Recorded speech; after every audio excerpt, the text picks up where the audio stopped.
إن الذين آمنوا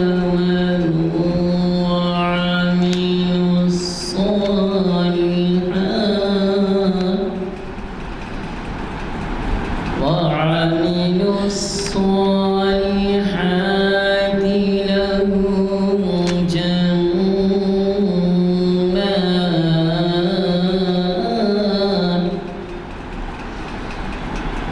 لهم جنات تجري من تحتها الأنهار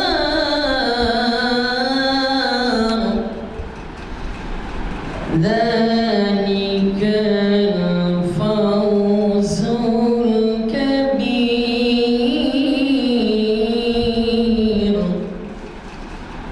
إن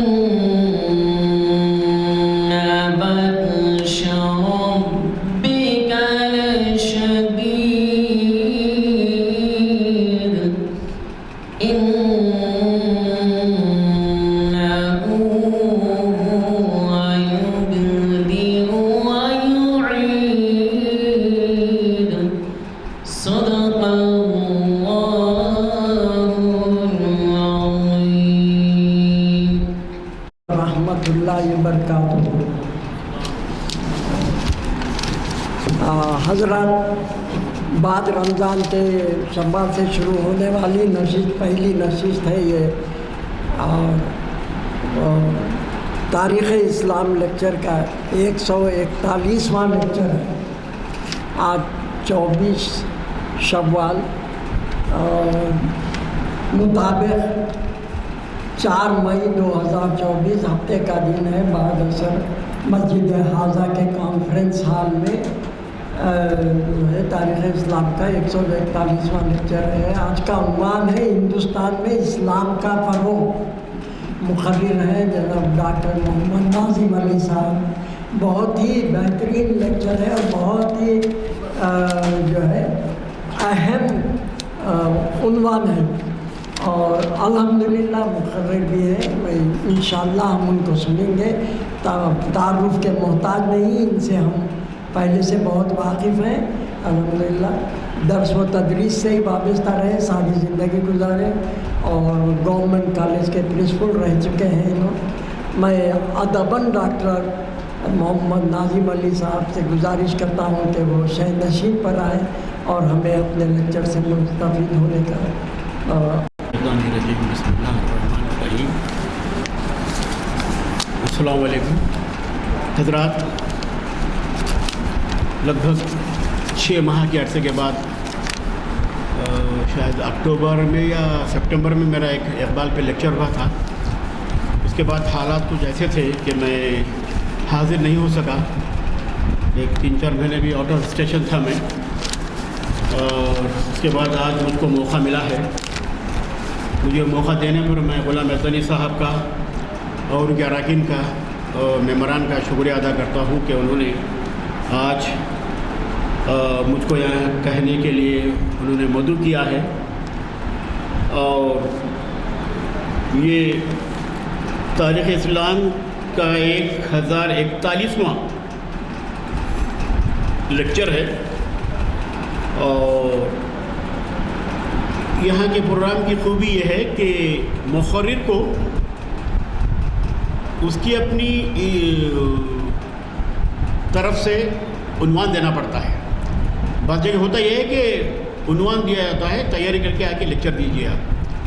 تو یہاں بڑا اچھا ہے کہ اس کا اپنا من پسند موضوع پہ جو کیا ہے وہ اپنا عنوان دیتے ہیں اور اس کا اہتمام کیا جاتا ہے۔ حضرات،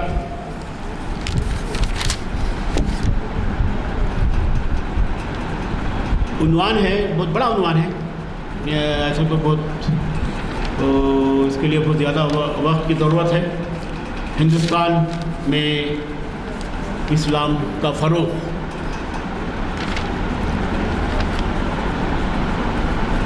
جب خدا کو اپنی ذات کا جلوہ مقصود تھا تو اس نے یہ کائنات بنائی، اس نے یہ دنیا بنائی، اور یہ دنیا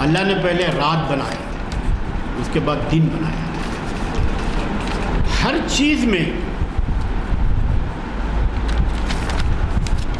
ایک مصلحت پوشیدہ ہے, اور رات و دن بھی یہ انسانیت کے بھلائی کے لیے. تو اس طرح سے اللہ نے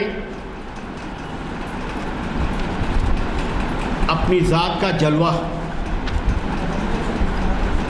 خدا کی قدرت کو پیش کرنے کے لیے انہوں نے 1,24,000 پیغمبروں کو انہوں نے بھیجا, اور اپنے احکامات, خدائی احکامات, ان تمام چیزوں کو پیغمبروں نے اللہ کے اس احکامات کو پہنچانے کی بہت کوشش کی. آدم علیہ السلام سے لے کر موسیٰ علیہ السلام تک, پھر حضرت صلی اللہ علیہ وسلم تک. حضرت صلی اللہ علیہ وسلم سے پہلے جو نبی تھے وہ کون ہے؟ عیسیٰ علیہ السلام. تو جب 1,24,000 پیغمبروں کے ذریعے سے اللہ نے اپنے احکامات کو اپنے بندوں تک پہنچانے کی کوشش کی. اور اس دور میں کئی ایسے جو سے کیا ہے آپ واقعات آپ دیکھے ہوں گے, سنے ہوں گے, آپ نے پڑھے ہوں گے. آپ خصوص الانبیاء میں بھی بہت سے واقعات ہیں پیغمبروں کے. اس کا منشا مقصد یہ تھا پیغمبروں کو یہاں نازل کرنے کا کہ یہ لوگ, یہ جو قومیں ہیں, یہ اللہ کی اطاعت و فرما برداری کرے, ایک خدا کی عبادت کرے. اب سے نہیں, آدم علیہ السلام کے زمانے سے واحد وحدانیت کو اپنائیں. تو اس طرح سے یہ اسلام آدم علیہ السلام سے تخلیق ہوا ہے, چل رہا ہے. پھر حضرت صلی اللہ علیہ وسلم آنے کے بعد, معبود ہونے کے بعد, اس سے پہلے کی زندگی دو کا تقابل کیجیے آپ. آنے کی غرض و غایت دنیا میں اللہ میں حضرت صلی اللہ علیہ وسلم کو یہاں روانہ کرنے کی غرض و غایت کہ عرب کے ماحول میں اور پھر دنیا میں بہت سے برائیاں جنم لیے تھے. شراب عام ہو گئی تھی عرب میں, لڑکی پیدا ہوتی تھی تو دفن کر دینا, وحشتناک رسومات نے پوری انسانیت ایک بربریت کا شکار ہوئی تھی پورے عالم میں, نہ صرف عرب میں. بہت سے گناہیں, بہت سے کوتاہیاں, غلطیاں سماج میں, معاشرے میں, ملک میں, حکومت میں ہو رہی تھی. تو حضرت صلی اللہ علیہ وسلم آنے کے بعد اب آپ جائزہ لیں پورے عرب کے ماحول کا, کس طرح سے بھائی دنیا میں اچھی چیز کو لاگو کرنا ہے, متعارف کرنا ہے, تو آپ کو محنت کرنی پڑے گی. ہاں, اور آپ کو سچ کہنا ہے تو چیلنجز کا سامنا بھی کرنا پڑے گا. تاریخ میں غور کریے آپ, اسلامی تاریخ میں سچ, ایک شاعر کا شعر ہے,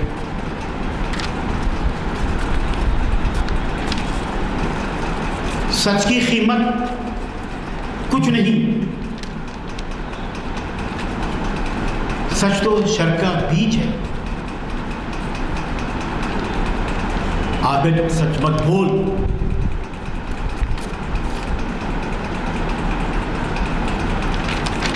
تو اب آپ دیکھیے سچائی کی تلقین اسلام کیا کہتا ہے. آپ ایک خدا کی عبادت کرو, محمد صلی اللہ علیہ وسلم کی تعلیمات پہ عمل پیرا ہو جاؤ. یہ صرف اس میں مسلمانوں کا فائدہ نہیں ہے, مسلمانوں کے علاوہ تمام اقوام عالم کی جو قومیں ہیں سب کا فائدہ ہے. ہاں جناب, اس لیے سورہ فاتحہ میں رب العالمین رحمت العالمین کہا گیا ہے. پورے دنیا کا رب ہے, پورے دنیا کے لیے جو کیا ہے آن صلی اللہ علیہ وسلم نازل کیے گئے, بھیجے گئے ہیں کہ دنیا کو راہ راست پر لائے, دنیا میں جو گناہ ہو رہے ہیں اس سے کنارہ, اس سے چھٹکارا دلائیں.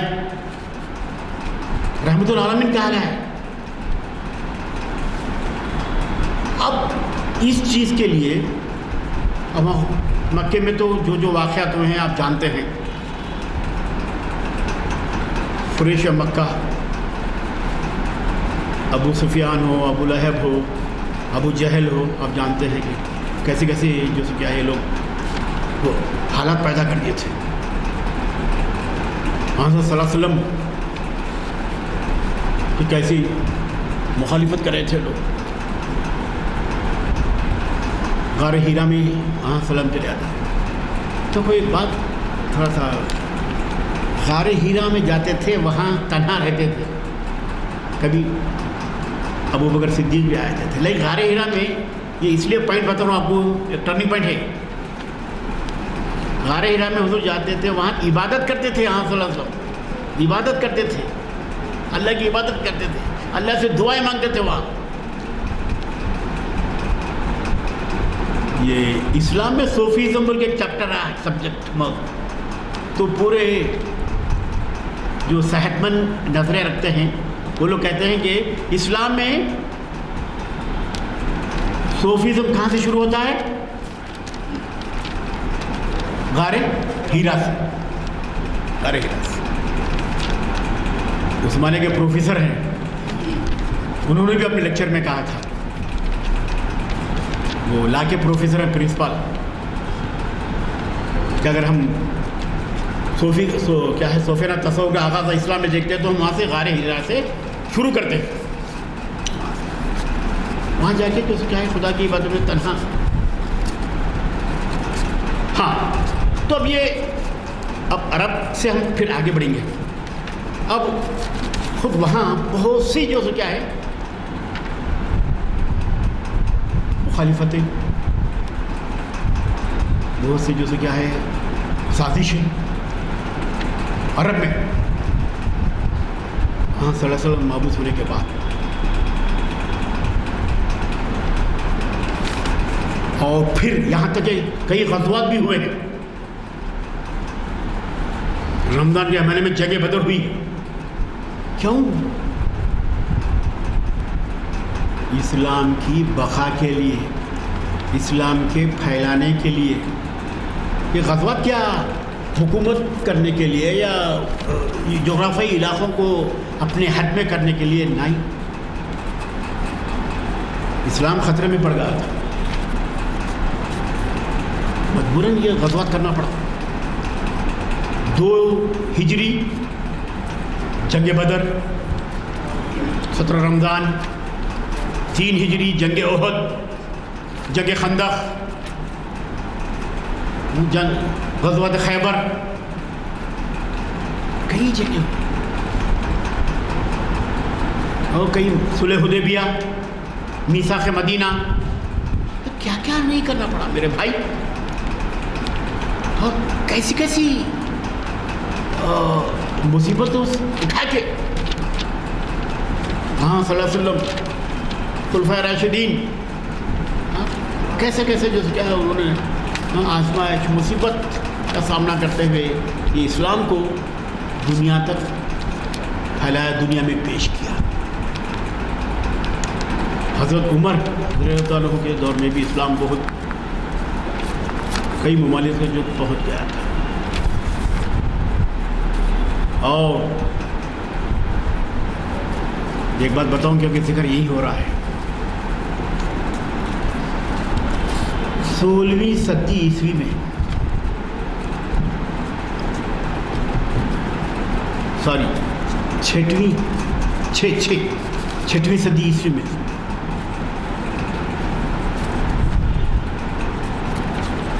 صلی اللہ علیہ وسلم کا پیدا ہوئے 500 71 اس دور میں ہندوستان میں عرب سے تاجر آتے تھے کیرلا کے ساحل پر. یہ 600 عیسوی یاد رکھ لو آپ, صدی 600 کیونکہ حضور کا دور وہی ہے 570 71 69 62 500 یاد رکھو. کیونکہ ہندوستان میں راجاؤں کا آغاز ہوتا ہے 78 AD سے, مہاراجا کنشک کے دور سے. تو آن صلی اللہ علیہ وسلم جب وہاں تھے سعودی عرب میں مکے میں, تو یہ ہندوستان میں راجا تھا ہرش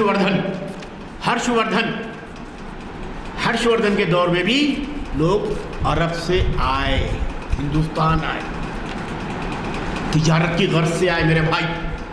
کیرلا کے ساحل پر آئے, بامبے کے ساحل پر آئے, بحر ہند, انڈین اوشن. اس زمانے میں ہوائی جہاز نہیں تھے, پانی کے راستے سے آتے تھے, پانی کے راستے, سمندروں سے آتے تھے لوگ.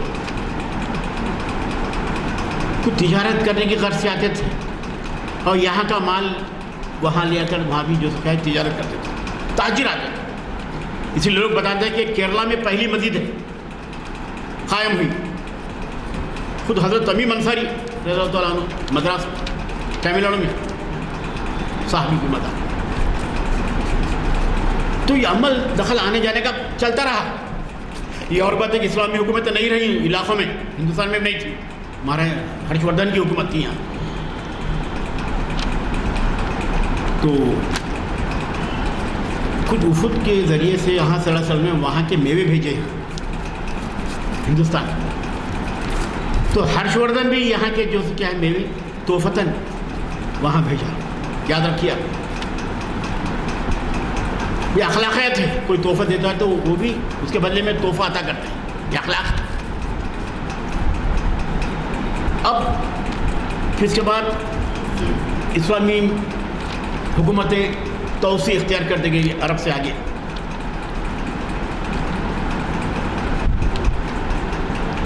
ایک بنو امیہ بنو عباسیہ کا ایک خاندان کا ایک وہ ہے بادشاہ گزرے, یاد رکھیے آپ, بنو امیہ بنو عباسیہ. تو یہ مثالیں اس لیے دے رہا ہوں آپ کو کہ کتنی صلی اللہ علیہ وسلم کے بعد بھی بہت مشقتیں اٹھانی پڑی میرے بھائی, اسلام کی توسیع کے لیے, ترویج کے لیے, اشاعت کے لیے, اس کو پھیلانے کے لیے, اس کی تبلیغ کے لیے. یہاں تک کہ اسلام کے اراکین کو ادا کرنے سے بھی لوگ جو کیا ہے اس کی مخالفت کرنے لگے, کسی نہ کسی طرح سے ان کو اس راستے سے ہٹائیں. تو ملک بن مروان بہت بڑا بادشاہ گزرا ہے بنو امیہ بنو عباسیہ کے خاندانوں میں. وہ کیا کرتا تھا معلوم, یہ بادشاہ حج کے لیے آتے تھے. تو حج کے لیے آتے تھے تو کیا ہوا معلوم, مخالف جو اسلام طاقتیں تھیں وہ لوگ کیا کرتے تھے معلوم, ان کو کس طرح سے ورغلانا واپس لانا. تو راستوں میں عیش کی محفلیں منعقد کرتے تھے. جو لوگ ارادے سے نکلتے تھے حج کے, تو آپ کو بتاتا ہوں میں, تو اللہ میں بھی ان کی موت کیسا واقع, کیسا موت کا کیسا وسیلہ بنا, سنیے آپ. جو مخالفت کرتے تھے وہ لوگ حاجیوں کو ورگلاتے تھے, کچھ ایسے محفلیں رکھتے تھے, کچھ مجرے کی, کچھ اس طرح کی. ایسا اتنا بڑا بادشاہ ملک بن مروان جب حج کو جا رہا تھا تو وہاں دیکھا کہ محفل ہے, تو محفل میں جا کے بیٹھا. تو محفلوں میں کیا ہوتا, مجرا ہوتا, اس میں ایک کچھ ادائیں ہوتے, کچھ عورتیں, ہاں اس میں ادائیں ہوتے, کچھ رقص ہوتا. تو ہاں طواف رکھتے تھے وہاں, تو اس میں کچھ ادائیں ہوتے. انگور, کچھ فروٹ ہو رہا, انگور ایسا پھینکتے وہ ایسا کچھ کیچ کر کے وہ ایسا الگ سے سانس کی نالی میں ٹکا, وہیں ملک بن مروان کا دم نکلا. دیکھو جناب اللہ میاں کیسا موت لیتا ہے. جو لوگ گمراہ ہو جاتے ہیں نا تو کس طرح سے جیسے کیا ہے ایشو یہ جانا حج کو ہے، لیکن وہاں لوگ کیا کرتے ہیں مخالف دشمن طاقتیں اسلام کی کچھ ایسے ان کو ورلاتے ہیں ایسا، تو ایسے بڑے واقعات گزرے ہیں میرے بھائی. اور یہ تو وہ خاندان کے بارے میں بتا میں بنو امیہ بنو بادشاہ کے طور پر. اب اس کے بعد آہستہ آہستہ آپ دیکھیں گے ہندوستان میں اسلام کی تاریخ 712 عیسوی میں محمد بن قاسم کا حملہ ہوتا ہے. حجاج بن گورنر مکے کا گورنر تھا، اور یہ آتا ہے یہاں سندھ پہ حملہ کرتا ہے. راجہ داہر تھا.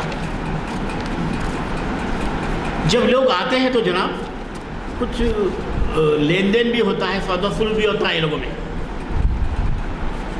جب یہ لوگ آتے ہیں محمد بن قاسم اپنی فوج کے ساتھ، تو یہاں کی تہذیب سے کلچر سے ان کو واسطہ پڑتا ہے، پھر یہاں کے لوگوں کو ان کی تہذیب سے کلچر سے واسطہ پڑتا ہے.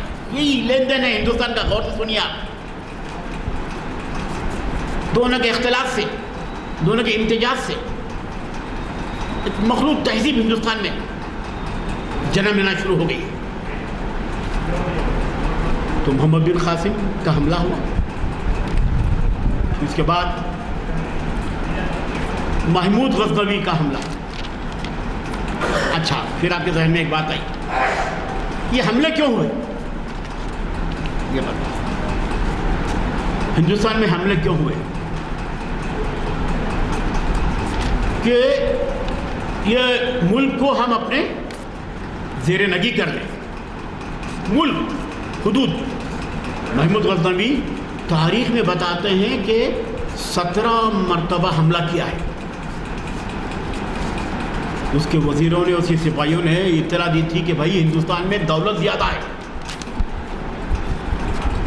تو تاریخ بتاتے ہیں لوٹ لو. تو 17 حملے سومناتھ کے مندر پہ کیا ہے. اور آپ کو معلوم ہے اس دور میں سائنس اتنی آگے تھی.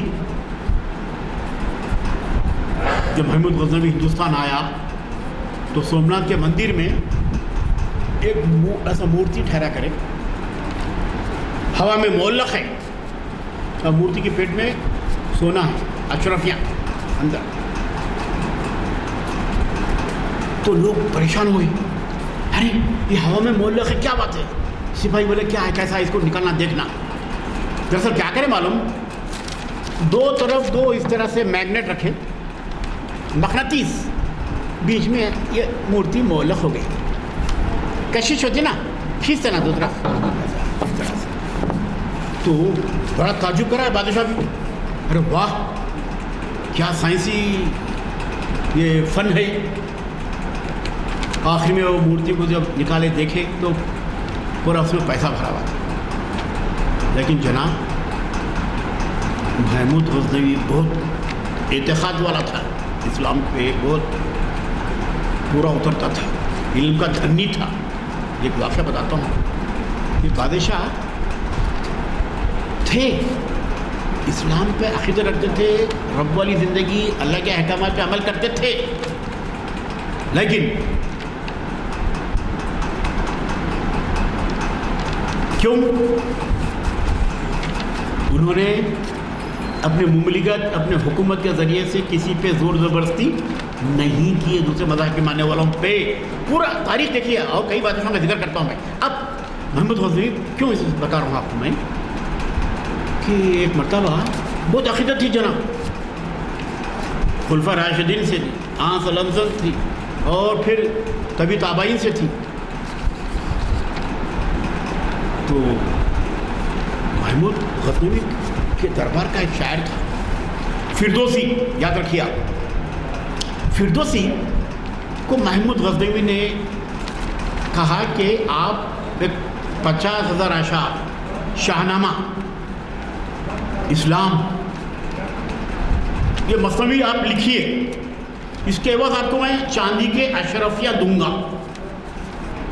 جناب چاندی کے سونے کے اشرفیہ دوں گا آپ کو میں. بڑا شاعر تھا فردوسی، لکھنا شروع کیا، مثنوی لکھ دیا فارسی میں، شاہنامہ. لیکن آپ غور کیجیے، جب شاہنامہ وہ پیش ہوا اس کے پاس تو نماز عشاء کے بعد بادشاہ کیا کرتے، کیا کیا چیزیں آئی ہیں وہ اس کو دیکھتے ہیں عشاء کے بعد. وہ فردوسی کا شاہنامہ بھی اس کے خدمت میں پیش کرے، کس کے؟ محمود غزنوی کے. جب وہ پڑھا، علم کا دھنی تھا، وہ پڑھنے کے بعد کہیں غلطی محسوس کرا، کہیں کوئی کمزوری محسوس کرا، اس کو محسوس ہوا تو فوراً اس نے ارادہ تبدیل کر دیا کہ فردوسی سے غلطی یہاں ہوئی ہے، لہذا جو انعام کا اعلان ہوا ہے وہ انعام چاندی میں تبدیل کر دیا. وہ کیا ہے معلوم؟ فردوسی شاہنامہ اسلام میں حضرت عمر کی شان میں جو اشعار، جو الفاظ استعمال کرنا چاہیے تھا وہ الفاظ استعمال نہیں کیا. آپ جانتے ہیں حضرت عمر کا اسلام میں دبدبہ، شان و شوکت حضرت عمر کی کیسی تھی، آپ جانتے ہیں. آپ ویسے الفاظ ان کی شخصیت کو بیان کرنے میں فردوسی نے استعمال نہیں کیا. اور یہ بھی بڑا خوددار تھا، پھر محمود غزنوی نے کیا کیا، فوراً اپنا ارادہ تبدیل کیا، چاندی کے سکے اس کے گھر پہ بھیج دیے، روانہ کر دیے. اس نے واپس کر دیا. اس کی خودداری دیکھیے آپ. بادشاہ پہلے تو اعلان کیا کہ بھائی سونے کے سکے دوں گا میں، نہیں بھی چاندی، کیا بات ہے. تو 2-3 مرتبہ خاصی سے بھیجتے رہے، واپس کر دیا. اس کی خودداری گوارا نہیں کی فردوسی کی. آخر میں مر گیا. مرنے کے بعد تاریخ میں بتاتے ہیں کہ اس کی بہن نے اس کو جو کیا ہے آخری میں قبول کر دیا. تو اب سے اندازہ لگتا ہے کہ جناب بادشاہ بھی تھے مگر اسلام کے پکے ماننے والے تھے، عمل پیرا رہتے تھے. بعض بادشاہ تو الگ ہے، کہانی الگ ہے، ابھی کئی خاندان آئیں گے آپ کے سامنے. تو محمود غزنوی کا پھر غوریوں کا قصہ ہے. غوری بھی آئے، محمد غوری، محمود غوری، تو بھائی یہ خاندان بھی ہے. کیونکہ ہندوستان میں اسلام کا فروغ مجھ کو بتلانا ہے جناب. پہلے بادشاہوں سے شروع کر دیا میں، بعد میں دوسروں پہ آؤں گا، میں اولیاء اللہ پہ آؤں گا، میں بزرگان دین پہ آؤں گا. میں کیونکہ بادشاہ جلدی ختم کر لیں گے. اب بڑے لوگ آئے، کئی خاندان آئے، لودھی خاندان آئے، سکندر خاندان آئے، سکندر لودھی آئے، مغل خاندان آئے، ہاں کئی خاندان آئے صاحب، بہت حکومت کر رہے ہیں ہندوستان پہ. ترکی آئے، افغانی آئے، سب آئے. لیکن اگر آپ دیکھیں ان تمام 600-700 برس 900 برس جو لوگ بادشاہوں نے حکومت کی، جب اقتدار آپ کے ہاتھ میں رہتا تو آپ سب کچھ کر سکتے ہیں، لیکن نہیں کرے. کیوں نہیں کرے؟ جانتے تھے کہ ہندوستان میں سب لوگ ہیں. کون کون ہیں؟ سب کے دور میں تھے یہاں، ہندو مسلم. کیا محمود غوری کے زمانے میں تھے؟ راجہ طاہر تھا نا بھائی، وہاں کا سندھ کا راجہ، ہاں پرتھوی راج چوہان، سب کے دور میں ہندو تھے یہاں. کیونکہ انہوں نے سب کے مذاہب کی پاسداری کرتے ہوئے حکومت کی جناب. ہاں تو بڑا تاریخی فیکٹ ہے میرے بھائی. یہ اور بات ہے کہ حکومت کرے اور دیگر مذہب کے ماننے والوں کو کوئی زک، کوئی دل آزاری نہیں کی. یہاں تک کہ شاہجہاں، مغل خاندان پہ آئیے آپ، شاہجہاں، جہانگیر، اکبر، سب رواداری، مشترکہ کلچر کی پاسداری کرتے رہے. اکبر تو خیر وہ ایک دینی الہی، ایک مذہب شروع کرا تھا. وہ مذہبی ڈسکشن ہوتا تھا، بحث مباحثے ہوتے تھے وہاں، ایک دینی الہی شروع کرا تھا. مگر اس کو کوئی حق نہیں پہنچتا کہ وہ اس طرح کا وہ دین قائم کرے.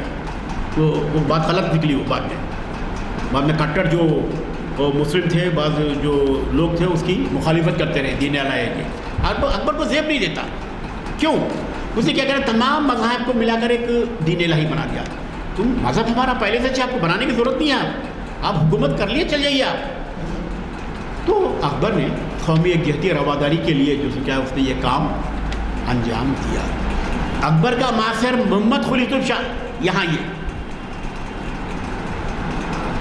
حیدرآباد دکن میں آئیے آپ. یہاں محمد خلیفۃ الشاہ نے بھی رواداری, قومی یکجہتی اور مشترکہ خطروں کو پروان چڑھایا, لیکن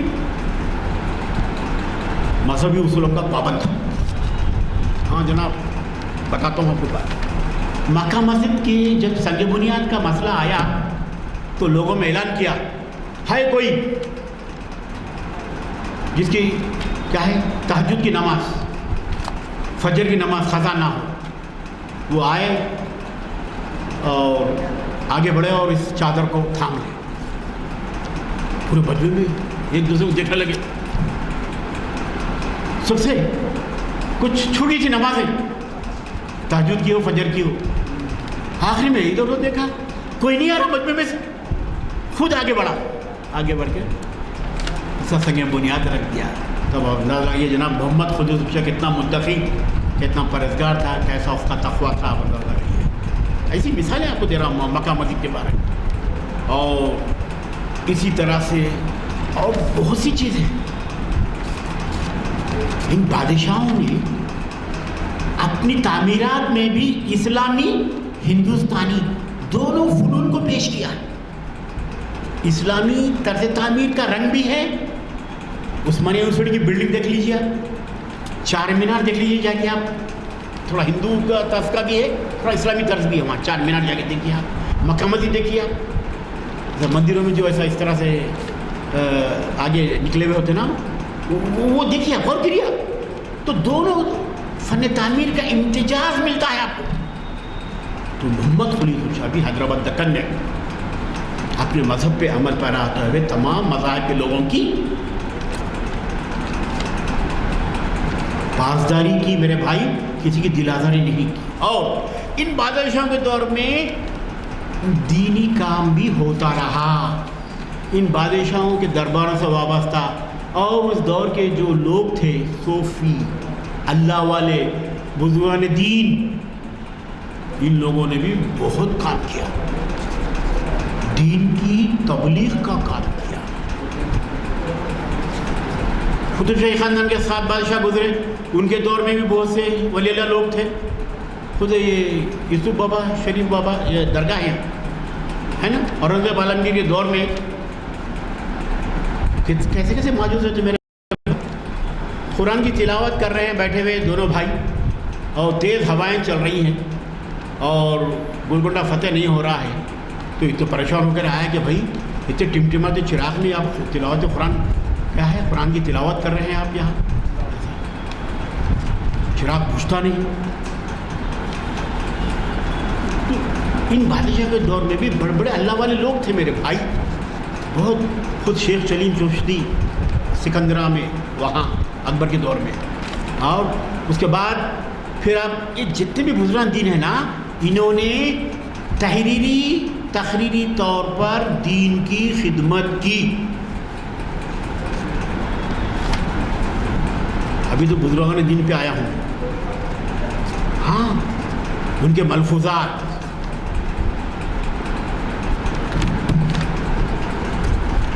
ان کے اقوال, بزرگان دین کے, چاہے نظام الدین اولیاء ہو, محمود گورانی ہو, یا خواجہ اجمیری ہو, خواجہ بندراوت کے سجراز ہو,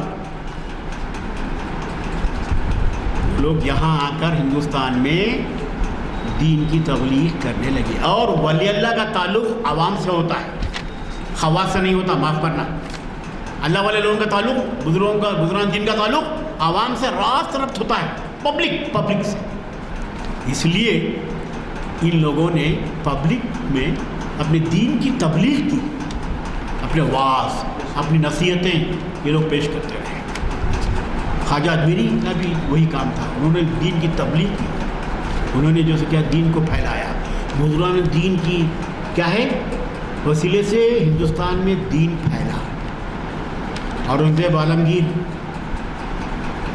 لوگ بتاتے ہیں ارے میرے بھائی اورنگزیب عالمگیر دور میں بھی مندریں اس نے تعمیر کی اور مندروں کو بجٹ دیا, امداد دی. میرے بھائی ارے تاریخ کو صحیح پڑھو.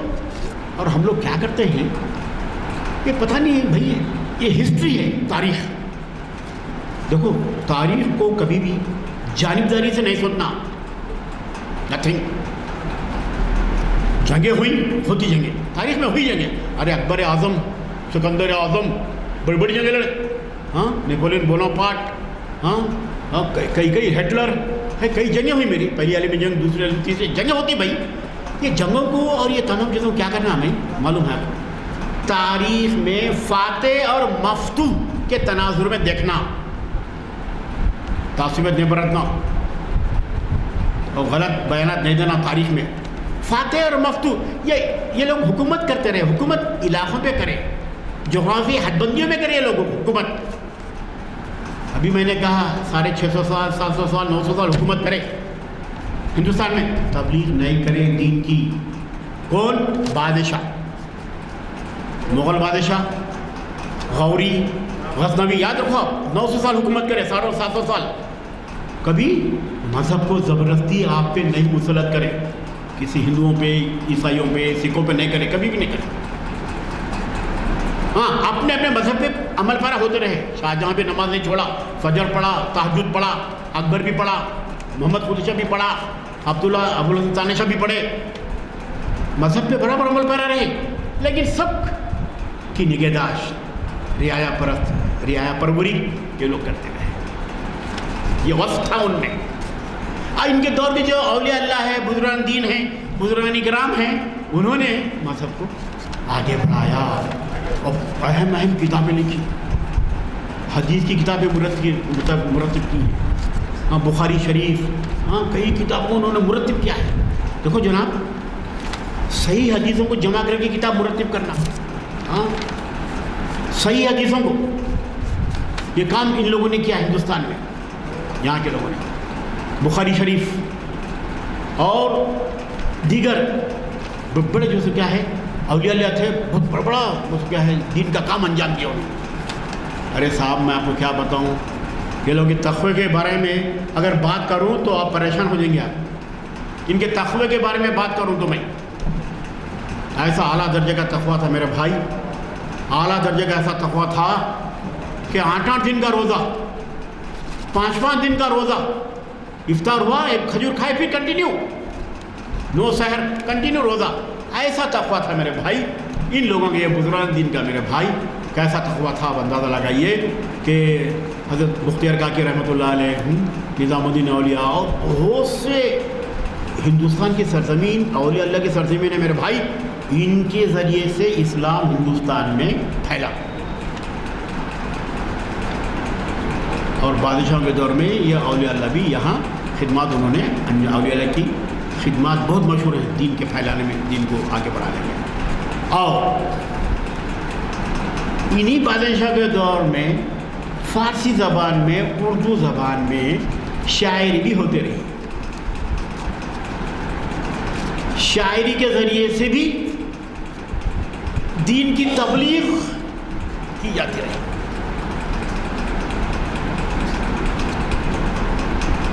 حیدرآباد کی ایک مثال لوں آپ کو تو آپ, حضرت امجد حیدرآبادی تھے یہاں, بہت مشہور شاعر صاحب, مجذوب آدمی, جذب کی کیفیت طاری ہو جانا. امجد حیدرآبادی یاد رکھیے آپ, ہر چیز مسبب سبب سے مانگو, منت سے, خوشامد سے, ادب سے مانگو. کیوں غیر کے آگے ہاتھ پھیلاتے ہو, بندے ہو اگر رب پہ تو رب سے مانگو. وحدانیت, کسی کے آگے ہاتھ مت پھیلاؤ میرے بھائی سوائے اللہ کے. یہ تصورات بھی شاعری کے ذریعے سے ہمارے اردو شعراء نے پیش کیا ہے, چاہے وہ علامہ اقبال ہو, امجد حیدرآبادی ہو, صفی اورنگ آبادی ہو، سراج اورنگ آبادی ہو، پھر اس کے بعد وہاں جائیے شمالی ہندوستان میں کئی شعرا، مغل ڈائناسٹی کے بھی شعرا، غالب کے یہاں بھی خدا کا تصور ہے میرے بھائی، غالب کے یہاں بھی تو خدا کا تصور ہے۔ تو شاعری کے ذریعے سے بھی دین کی تبلیغ ہوئی، مختلف وسیلوں سے، مختلف وسائل سے، ذریعوں سے دین کی تبلیغ ہوتی رہی، کتابوں کے ذریعے سے، حدیث کی کتابوں کے ذریعے سے، دینی کتابوں کے ذریعے سے، ہے نا، فقہی کتابوں کے ذریعے سے دین کی جو کیا ہے تبلیغ ہوتی رہی۔ اب ایک سوال بہت بڑا آپ کے سامنے آ گیا، لوگ کہتے ہیں کیا اسلام ہندوستان میں تلوار سے پھیلا؟ غلط بات، غلط بات۔ اسلام ہندوستان میں تلوار سے نہیں پھیلا، کردار سے پھیلا، یاد رکھیے، کردار سے پھیلا۔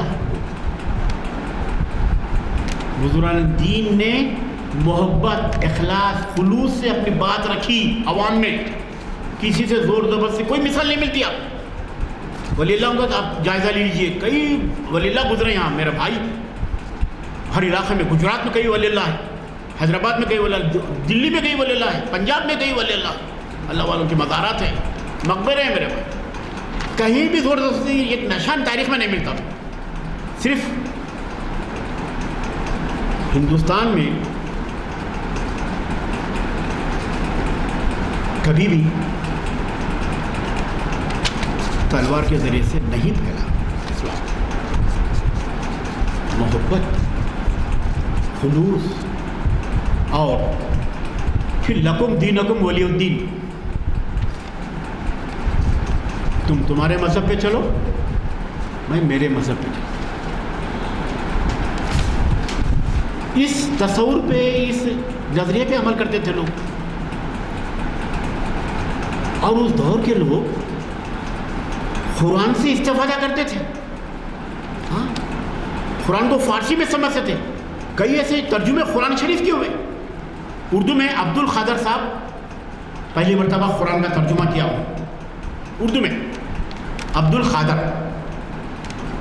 تو اس طرح سے ترجمے کرتے رہے۔ اور اب یہ بزرگان دین کے علاوہ بھی اردو کے، فارسی کے شاعروں نے بھی کیا ہے اپنے کلام کے ذریعے سے خدا کی وحدانیت اور خدا کی ثنا، خدا کی حمد، پھر آن صلی اللہ علیہ وسلم کی جو کیا ہے سیرت و شخصیت، تعلیمات کو عام کرنے کے لیے نعت شریف، حمد، اس کے ذریعے بھی جیسے کہ انہوں نے اسلام کو پھیلانے کی کوشش کی۔ شاعری کے ذریعے سے اسلام پھیلا، بزرگان دین کے ذریعے سے اسلام پھیلا ہندوستان میں، اور خود اس دور کے جو لوگ تھے اسلام کا عملی نمونہ بن کر جو ہے اسلام کو پھیلانے کی کوشش۔ آج عصر حاضر میں ہر کوئی انفرادی اصلاح پہلے پیدا کر لیں، دینی اصلاح، اور پہلے اسلام کا پیکر بن جائے، پہلے عمل کریں، پھر دوسروں کو دعوت دیں۔ اگر پورے اسلام کا پیکر بن گئے، پورے اسلامی اقدار پر آپ چلیں، تو آپ کو جو کیا ہے دوسرے لوگ ماڈل بنیں گے، آپ کا امیٹیٹ کریں گے۔ تو میرے بھائی، ہمارے قول و فعل میں تضاد نہیں ہونا چاہیے مسلمانوں میں۔ آج پانی سر سے اونچا ہو گیا ہے، اب ہمیں جو کیا ہے راہ راست کی زندگی، اللہ والی زندگی، قرآنی احکامات کی زندگی، صلی اللہ علیہ وسلم کی تعلیمات میں پورا کا پورا عمل پیرا ہوتے ہوئے ایک مثال دنیا والوں کے سامنے پیش کریں، تو دنیا یقیناً آپ کے سامنے جھک جائے گی اور دنیا امیٹیٹ کرے گی، اپنی تقلید کرے گی۔ لیکن آج لوگوں کو ہم کیا بتا رہے ہیں، رمضان میں مساجد فل، 5 وقت نمازی فل، اور تراویح فل، سب فل، یہاں تک کہ باہر بھی لوگ آ کے نماز پڑھ رہے ہیں رمضان میں۔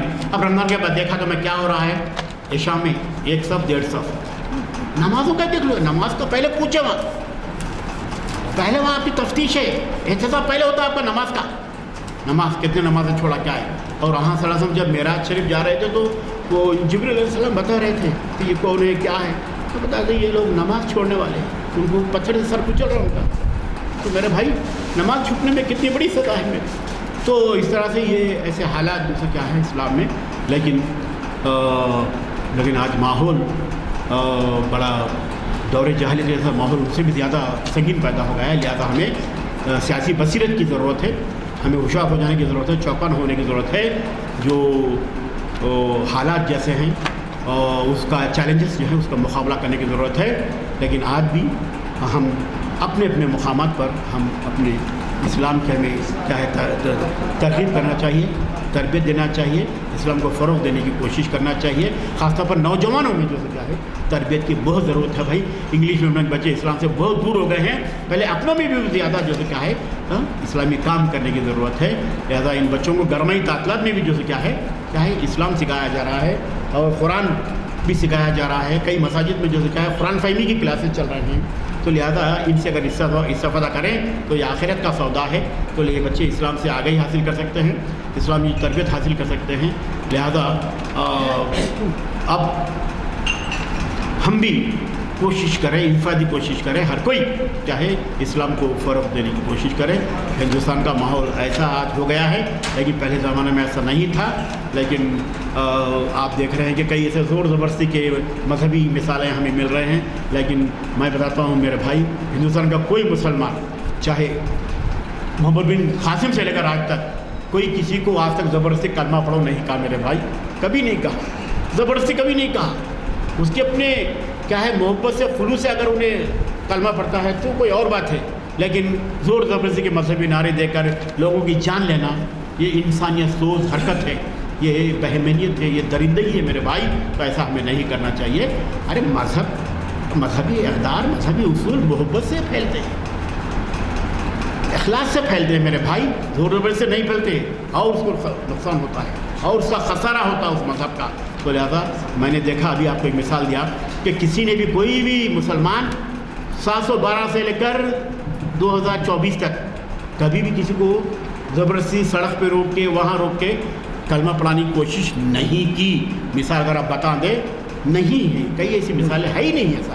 ہاں البتہ محبت سے خلوص سے بھائی یہ چیزیں آپ کے سامنے ہیں، اب آپ قبول کرتے ہو تو کریے. آپ ایسا ہوتا زبردستی مار کے کر کے آپ نعرہ بولو وہ بولو بول کے جانی لے رہے ہیں.